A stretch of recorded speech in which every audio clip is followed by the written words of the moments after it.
በናዝሬቱ በጌታ በኢየሱስ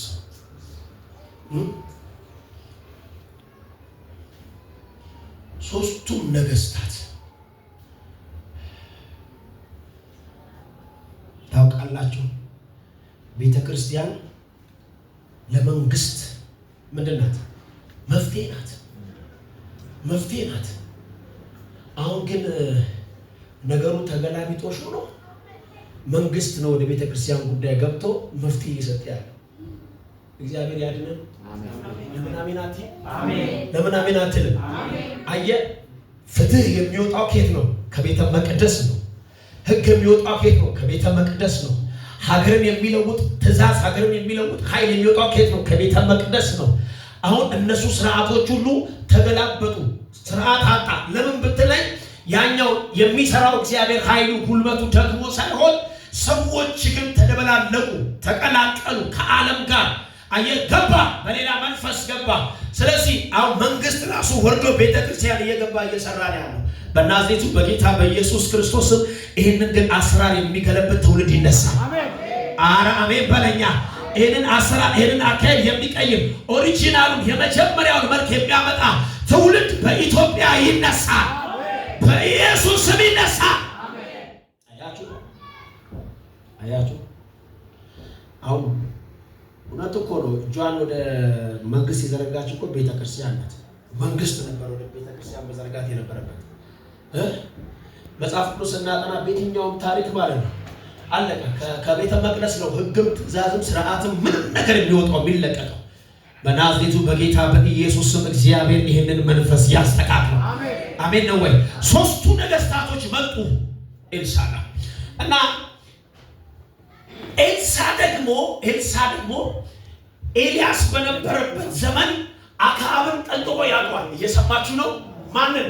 አክዓብን ብቻ አይደለም የአክዓብን ቤት ትውልድ ዘሩ ያውቀዋል። ምክንያቱም በየጓዳቸው ለራሳቸው ምን አላቸው? ነብይ አላቸው። በኢየሱስ እየሰማችሁ ነው? ምን አላቸው? ነብይ። ኤልሳቤጥ የራሷ ነብይ ማናት? ኤልዛቤል አለ። ኤልዛቤል የራሷ ነብይ እንዳለ ታውቃላችሁ። አክዓብ በነበረ ኤልያስ በነበረ ጊዜ አለ ከገበታዋ የሚበሉ ነቢያቶች ናቸው እኮ ኤልያስ የጨረሰው። በናዝሬቱ በጌታ በኢየሱስ እግዚአብሔርን የማይሰሙ እግዚአብሔርን የማይታዘዙ በጎረሱበት በበሉበት በለበሱበት የሚተነብዩ የሚናገሩ የእግዚአብሔርን ሳይሆን የዛ ከአክዓብ መንግስት ወይም ከኤልዛቤል ልብ የሚተነብዩ የሚናገሩ ነበሩ። ይህንን ደግሞ ኤልሳ ጠንቅቆ ያውቃል። ያ ቤት አመፀኛ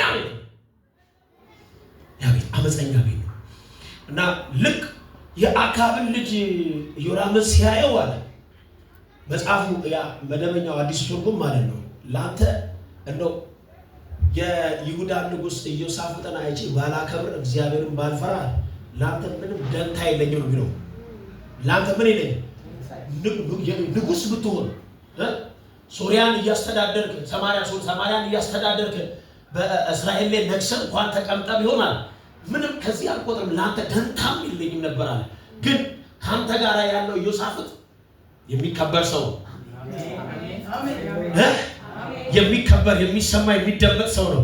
እሱን ስለማከብር እግዚአብሔርን ስለምፈራ አለ እንደዚህ አለ። በእንግዲህ አለ ባለበገና አምጡልኝ። ነገር ሊቀየር ነው። ምን አምጡልኝ? ባለበገና አምጡልኝ። በገና ይምጣ ይደርደር። ለእግዚአብሔር መስዋዕት ይቅረብ። እግዚአብሔርን እናምልከው። ሌላ አምላክ በእናንተ መካከል አይኑር። አሜን ነው ወይ? እግዚአብሔር ብቻ ይክበር በሉ እስቲ ተናገሩ። እግዚአብሔር ብቻ ይመለክ በሉ እስቲ። ሃሌሉያ። አያችሁ ለእግዚአብሔር በሚሰዋበት ጊዜ አካባቢ ሁሉ በእግዚአብሔር ደመና ተያዘ፣ በእግዚአብሔር ኃይል ተያዘ፣ በእግዚአብሔር ሙላት ተያዘ። ያን ጊዜ ነብዩ የእግዚአብሔር እጅ ሲመጣበት ትንቢት መናገር ጀመረ። ወዳጆቼ የእግዚአብሔር እጅ እናንተ ላይ ከመጣ ትንቢት የማትናገሩበት ምንም አይነት ምክንያት የለም። አሜን ነው ወይ? የቅድሙ ዝለት፣ የቅድሙ ድካም፣ የቅድሙ እናንተ ጋር ያለው አይቻልም አይሆንም የሚለው መንፈስ ሁሉ ይወገዳል። የእግዚአብሔር እጅ በእናንተ ላይ ሲመጣ አሜን ነው ወይ? በገናውን ይዞ መደርደር ሲጀምር የእግዚአብሔር እጅ መጣ እና ቀደም ከነበረው የቁጣ መንፈስ ወጣ። ነብዩ ኤልሳ ባይዘ እየተቆጣ ነበር እኮ መጽሐፉን በደንብ ይዩት። በጣም እየተቆጣ ነበር። ወጣ ልካለ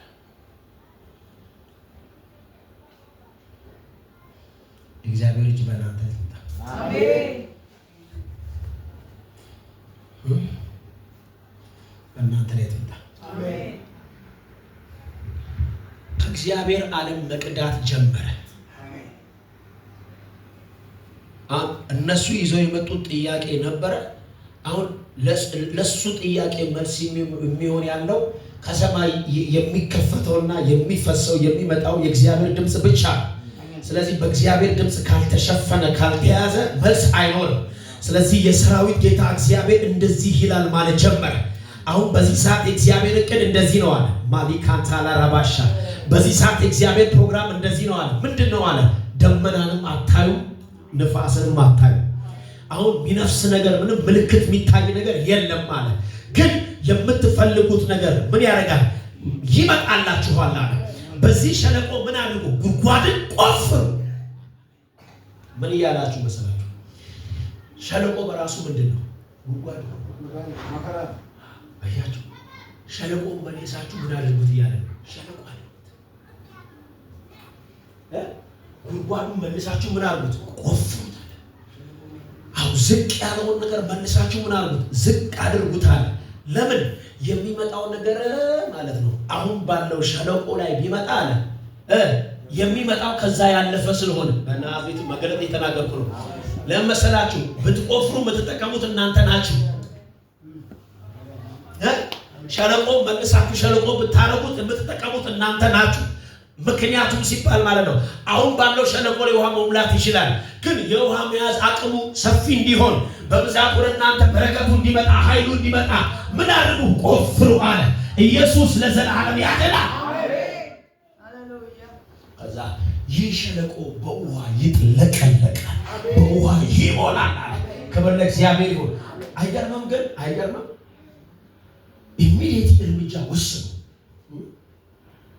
ሸለቆን መልሰው ሸለቆ ማለት ጀመሩ። መቆፈር ጀመሩ። መቆፈር ማጎርጎር ጀመሩ።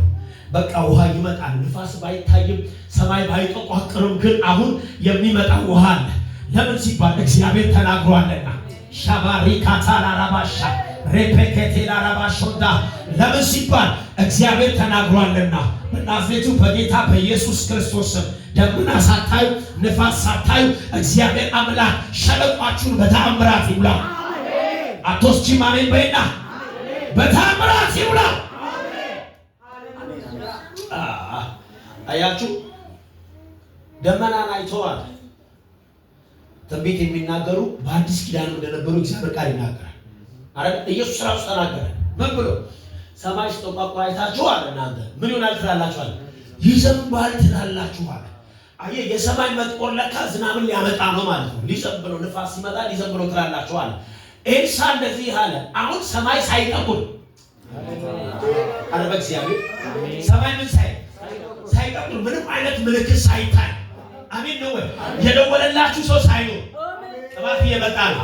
ምንም ተስፋ የገባላችሁ ሰው ሳይኖር እንደዚህ አደርጋለሁ እንደዚህ ይሆናል የሚል ድምፅ ሳትሰማ የሆነ ነገር ሳይሸት ኢየሱስ ለዘላለም ያድናል። ሃሌሉያ! አንድ ሰው ጮ ታምር ይሆናል ይመስል ሃሌሉያ!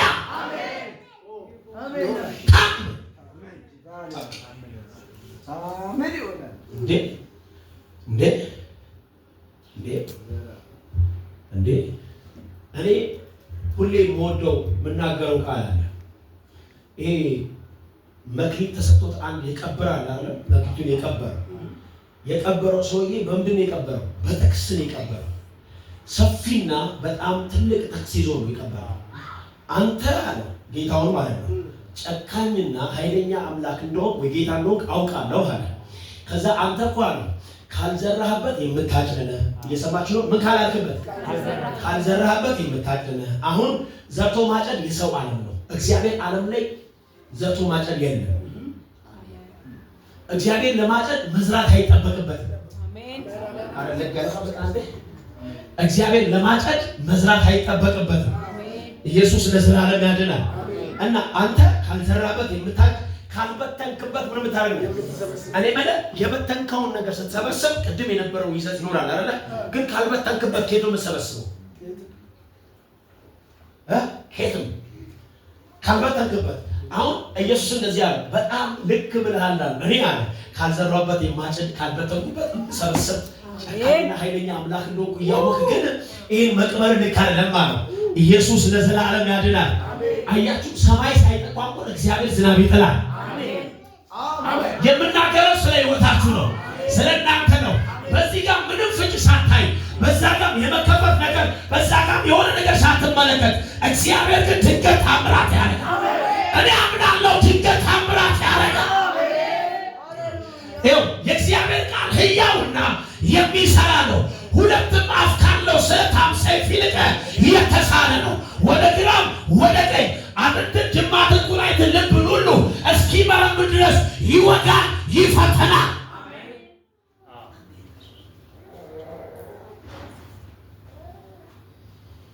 እንዴ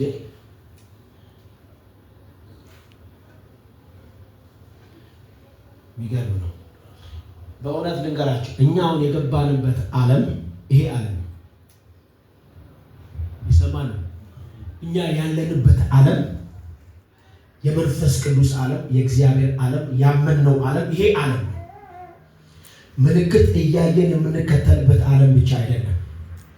የሆነ ፍንጭ እያየ እዚህ ጋር ሊመጣ ነው መሰለኝ ሳይኖር ነው ምንም ምልክት ሳናይ እግዚአብሔር ታምራት ያደርጋል። ለምን ይኸው የእግዚአብሔር ቃል ነው። ንፋስም ደመና ምናምን አታዩ፣ ዝናብ ራሱ አታዩ። ይህ ሸለቆ ግን በውሃ ይሞላል።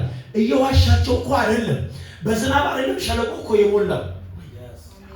ወይ በጌታ በኢየሱስ በዝናብ አይደለም ሸለቆ የሞላው። ከኤዶምያስ ምድረ በዳ እየተመመ የመጣ ውሃ ነበረ። በእግዚአብሔር ድምፅ በእግዚአብሔር ቃል ምድረ በዳውን አቋርጦ የመጣ ውሃ ወዴት አቅጣጫ ሳይስት ወደ ሸለቆ ሊገባ። ለምን? የእግዚአብሔር አፍ ተናግሯልና፣ የእግዚአብሔር አፍ ብሏልና። በናዝሬቱ በጌታ በኢየሱስ ስም እግዚአብሔር በነገራችሁ ላይ በተናገረው ጉዳይ ላይ አቅጣጫ ሳይስት ቦታ ሳይስት እየተመመ ወደ እናንተ ይመጣል።